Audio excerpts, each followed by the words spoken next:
The whole economic development stuff in this state for a lot of years has been pointed at, we'll bribe somebody to come here and use our cheap labor, as compared to saying we're going to take our money, put it into our colleges and advanced education, so that we got the smartest people in the world who are going to get the most money when those companies come here, because they're after our labor force.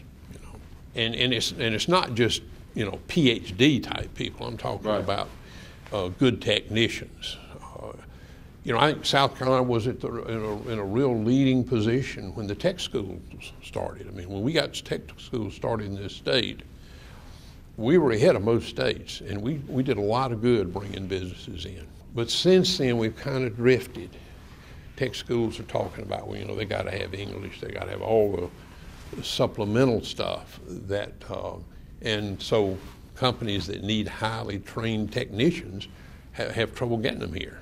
It's real important to look at what these plants are making. In many cases, they are sort of down toward the bottom of that particular company's, product line, as far as, and if you look at, say, the Greenville area, the upstate area's wage rate has been declining for about 10 years. In Columbia, lower than Charleston, too. Yeah. But that's switched. 10 years ago it was the other way around. Absolutely. Yeah. But 10 years ago, those textile jobs were paying a lot more than the average in some of these other plants that are around here now.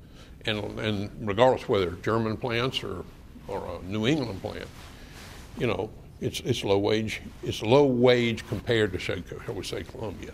Across the board, I mean, when the total wages are dropping, as opposed, I'm probably compared to the United States average wage, we're falling further and further behind. The last couple of years, it's kind of leveled out at about a 20% discount. But before that, it was getting a little bit worse every year. So maybe it's going to level and starting to move up, but we really don't know.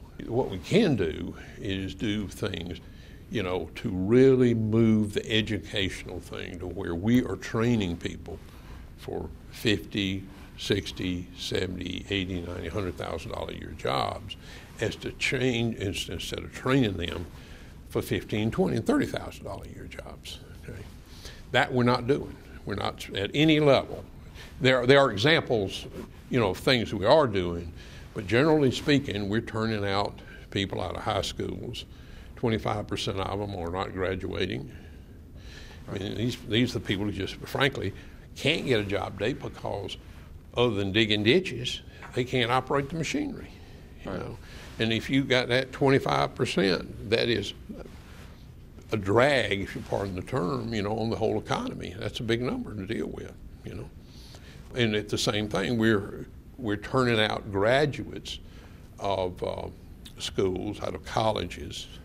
But how many MITs do we have in this state? How many Caltechs and places like that are all there because of major investments in the professors that are there and the labs that are there and those kind of things. So we're so convinced that we have so little money. This is a legislative move. There's so little money, we're so poor, we can't afford to teach people. And therefore, we're saving money by keeping people dumb, for lack of a better word. Envision, South Carolina, world-class, globally connected.